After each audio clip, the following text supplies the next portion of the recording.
léegi rek ci ndorteel bi nag tey jii le premier ministre mi ngi woon fële ci CICAD ñeel la présentation de l'agenda national de transformation du service public moom premier ministre daal di fay yëkkati ab discours bu am solo par rapport ak réforme bi ñu daal di xaar jëmale ko rek ci lii di administration bu Sénégal ba tey it ci mbir moomee daal di dikkaat ci yenn yoo xam ni daanaka mën nañ ko duppee ab enrichissement illicite ñeel ñi nga xam tey jii ñooy daal di yëngatu ci wàllub fonction publique moom premier ministre Ousmane Sonko di ñu xamal ni le président de la République daanaka juróomi million lay daal di jot weer bu nekk moom premier ministre daanaka 4 millions lay daal di jot yeneen ministres yi gën ko bëri 4 millions tamit nañu daal di jot donc nan la ab fonctionnaire mën a nekkee ab milliardaire fii ci biir réew mi moom jàpp na ni loolee lu mënut nekk fii ci biir réew mi alors Thioune nu dikkaat tuuti ci discours ki nga xam ne nag moo di le premier ministre Ousmane Sonko naka tey jii ca présentation de l'agenda national de transformation du service public mu am ab kàddu gu mu fa yëkkati par rapport ak lu ñuy xaar ci li nga xam ne nag moo di ci administration bi laata nuy àgg ci yenn ponk yi fonctionnaire milliardaire moom premier ministre jàpp na ni mënul nekk fii ci biir réew mi. waaw su nekkee aussi dina jafe wala nga liggéey difficile nga liggéey. pour ne pas dire mënul nekk parce que nag li tax mënul nekk mooy su dee dañ koo teg ci li ma lay wax nii mënul nekk mais am na foo xamante ne aussi mën nañu am ay fonctionnaires yu riche. yu am xaalis loolu li ko def mooy sunu texte yi ñoo ko def. soo demee lu mel ni impôt domaine lu mel ni ay inspecteurs.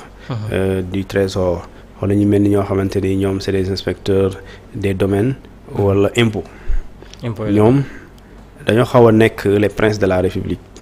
lu muy dëgg waxuma seen salaire waaye ñoom may fàtte l'expression bu ñu koy utiliser mooy heure bu ñu defee li ñu tuddee redressement fiscal.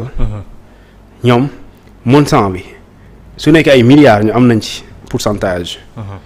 léegi imagine ngay def redressement fiscal plusieurs entreprises yoo xamante ni c'est à coût de milliards. Tu vas te retrouver avec des centaines de millions. et ça du bañ na par exemple ñu ne la benn yoon si tu redresses une entreprise boo xamante ni c'est à coût de milliards. yow am nga ci pourcentage boo xam ne suñ ko calculer yow million lay doon si yow. et loolu jotewul ak dara sa salaire. donc c'est ça qu'il faut couper.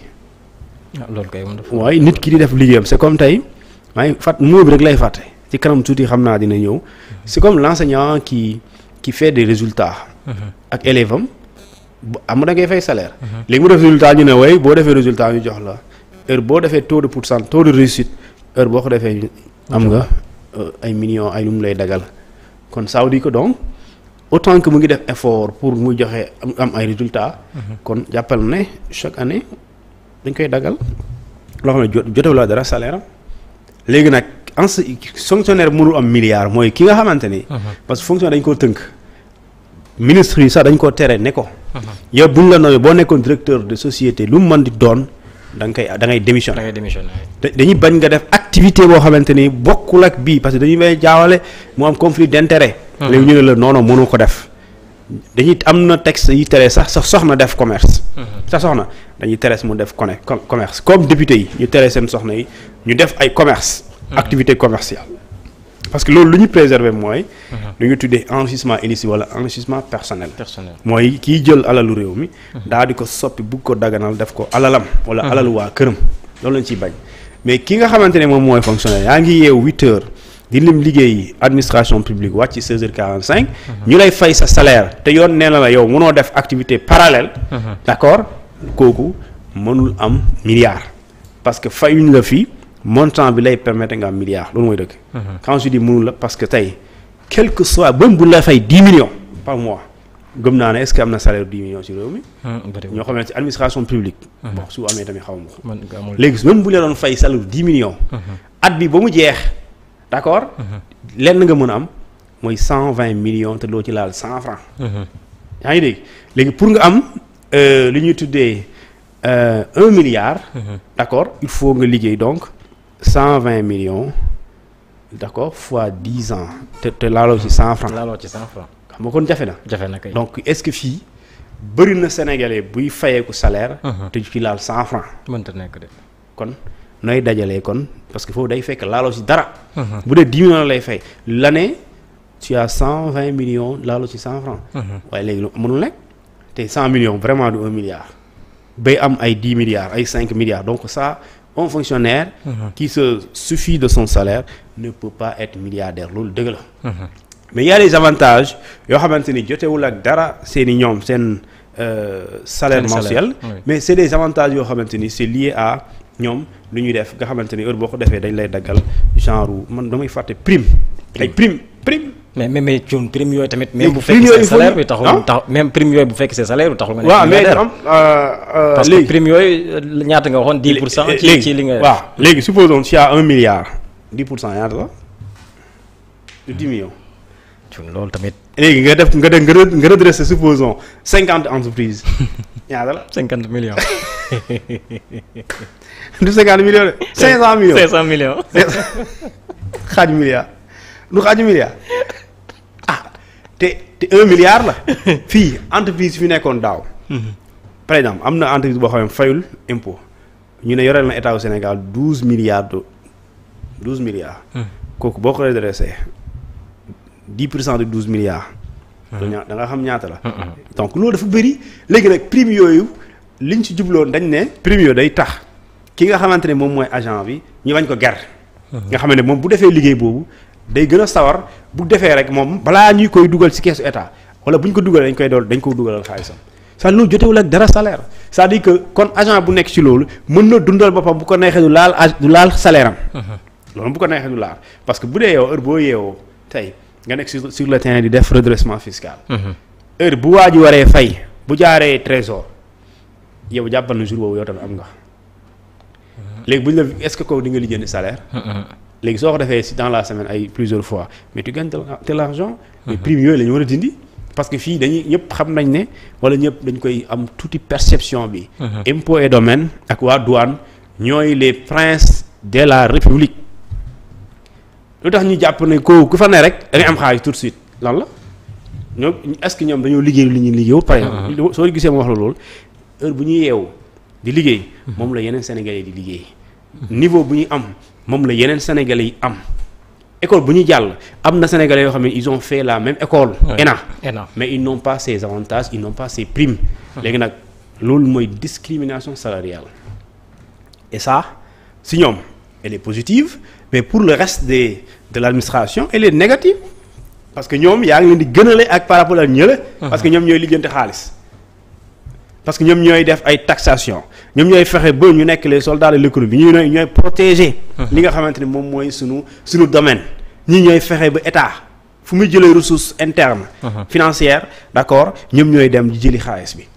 mais cependant l'enseignant lui il a combien. il n'a pas un salaire de 1 million. donc pendant ce temps d'accord am yeneen nit ñoo xamante ne ils sont dans le secteur sanitaire. tu dis que droit à la santé moo jiitu ci lépp. éducation sax d'ailleurs mais ñooñu tu les payes combien est-ce que tu les payes à hauteur de 1 million par de francs CFA comme salaire bëriwul. léegi loolu ngay njëkk a régler et loolu je pense que quand on le dit c'est un constat qu'on fait ñëpp xam nañ ko mais léegi après avoir compris que milliardaire un bon fonctionnaire mënu ko doon fekkente ni salaire am lay sukkandiku mënu ko doon léegi qu'est-ce qu'il faut pour que ñu mën a fexe ba nit ki doo nekk administrateur d'accord nekk fonctionnaire mais peut-être ñu gis la nga yor ay milliards léegi te ñu bëri ñu ngi ci administration xam nañ li prime bu ñu amee xaalis prime moo leen may xaalis ñu bëri prime moo leen may xaalis sa salaire bu jotewul laa dara sa prime te prime sax mën nga am na ñoo xamante ne am na ñoo xam ne prime moo ëpp salaire par exemple mën nga daan ci benn coup ñu faye loo xamante ni su doon da ngay fayee ko weer administration ba àdduna tukki doo ko am ak prime mission léegi nag yooyu lañu war a xoolaat loolu yooyu day mayaale xaalis nit ñi te loolu agent bu ko am sa coore parce que loolu droit la soo amee prime loolu loi moo la ko may léegi kon bu dee yow da nga nekk agent ngay bénéficier wu ci prime yooyu soo ci amee 500 millions c'est légal ci yow léegi kii bon le mooy ki nga xamante ne moom du ci dara mu créé ay surfacturation profité ci loolu enrichir aussi détourner def concussion kooku sàcc la kooku nag léegi nooy def bi loolu am il faut dématérialiser fexe ba jokkalante maanaam lépp lu ñuy def rek mu am traçabilité. lépp lu ñu def nga xamante soo ko soxlaa da ngay toog léegi nga interroger ñu woon le résultat yi su boobaa sàcc du bëri. léegi su boobaa soo ko defee aussi dématérialisation corruption du am oo du bëri. parce que sooy corrompre nit day fekk mu am contact physique wala mu am intermédiaire. mais si ki ngay waxal machine la wala robot la koy corrompre. parce que tey sooy dem impôt yi doon fii booy ut visa. passeport am na système boo xamante ni la ñuy def dañ ko dématérialiser soo demoon tey di fay. ci commissariat benn bu nekk fii. d'accord soo fa demee sooy dugal sa 20 000 francs yi. nit ki am na ko fa taxaw de mais day fekk xamuloo mu orienté la. mais billets yi ngay dugal ci machine ba pare ba ñaari mat. 20 000 yi mu ticket bi soo génn kooku nit mënoo fa corrompre. mënoo fa indi leneen parce que amul machine bi mu ngay waxal soo comprendre da ngay ñëw dugal 10 000 machine bi avalé ko. mu dóor la sa ticket sa timbre. nga 20 000 francs nga dem sa yoon amul corruption loolu c'est de la dématérialisation. léegi nag loolu aussi mën nga ko def ci secteur bu nekk. nga xamante ni du am contact physique du am waaye sama waay la et cetera parce que balaa nga naan soo gisee naan jàppale ma rek wala mu jox ma jox la nii daa fekk nga xam nit ko wala ñu boole la ak moom. wala nga jàkkaarloo ak moom mais bu dee machine ngay waxal loolu je pense que mënoo corrompre kenn. oui alors ci mbir moomu au-delà li nga xam ne nag moo di wàllub digitalisation. am na tamit leneen lu mu daal di yëkkati par rapport ak li nga xam ne nag moom mooy li nu mel muy lenteur yi nga xam ne am na ci administration bi zone sans présence de l'État, absence de motivation pour certains agents et pratiques de corruption qui impactent la qualité du service public.